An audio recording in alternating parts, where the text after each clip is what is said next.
What's going on, Sunbelt fans? My name is Dominic Rossetto, the host of the Sunbelt Syndicate podcast, where we review the week that was and look forward to the week ahead in Sunbelt football, basketball, and baseball all year long.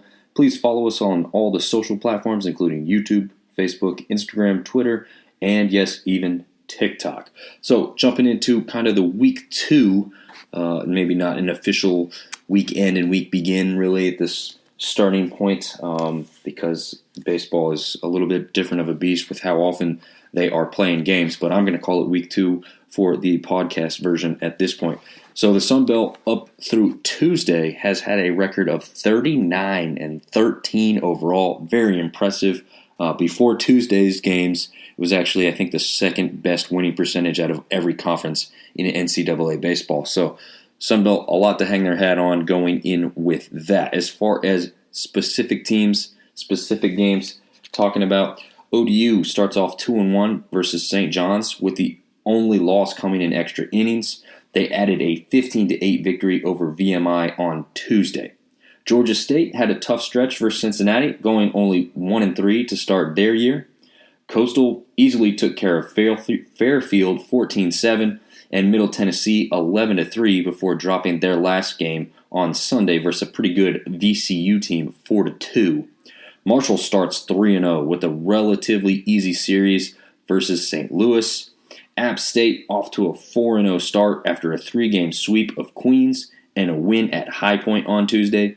James Madison had a tough start in Tallahassee versus Florida State, going 0-3, but did rebound Tuesday by beating regional foe George Mason 10-2. I'm too used to saying the Georgia schools, so started reading that as Georgia instead of George. Troy is off to a good start at 4-0 as well after sweeping Evansville and dispatching Alabama State Tuesday 10-2. Southern Miss off to a 4-0 start as well after their sweep of a quality Liberty team and also a 12-0 win over New Orleans on Tuesday.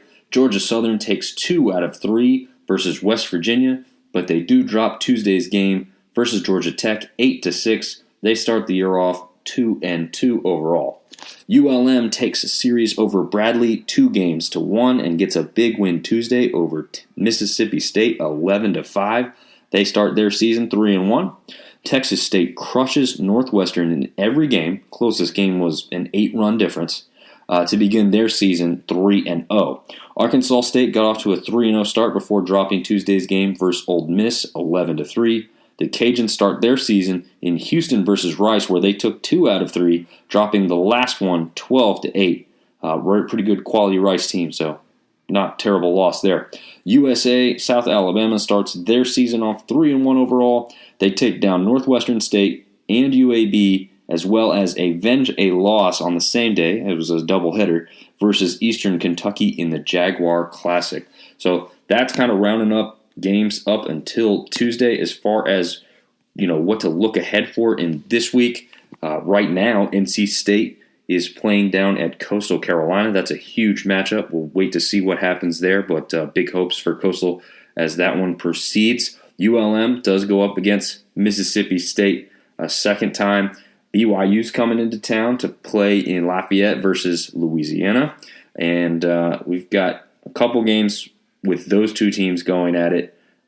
Not so many big matchups really into this next full week of games.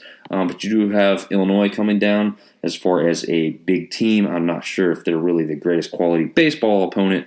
But as far as a big school coming down to Southern Miss at Pete Taylor Park, that one should be one to keep an eye on. We've got Nebraska coming down to face South Alabama and Ole Miss once again. Playing ULM. That one's going to be out in Oxford, Mississippi. But again, not a ton of huge baseball teams that are really going up against a lot of Sun Belt opponents, unfortunately. But that's not a terrible thing, especially early part of the season. You really want to start hot. Get your pitchers with confidence, your hitters with some confidence. So going up against a little bit of a lesser teams here is never a bad thing. It's going to pad that conference record overall, keep that looking good. Hopefully, anyway, that's what the the plan would be for this conference as of now. But a really strong start in baseball overall. I hope to get more involved with the baseball, like I said, on on the basketball podcast, if you guys have been checking some of that out.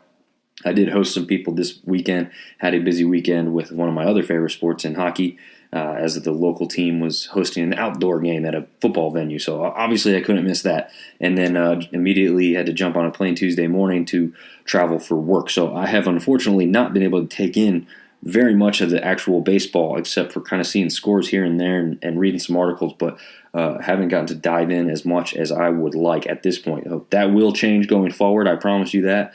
But I do want to keep up with this and continue to provide some coverage. Again, my focus here is to not get too convoluted in stats, really just give a good overview of how the teams are doing overall. We will get into a little bit more specifics as we go on and I learn more and get to know the players and the teams in this conference even better.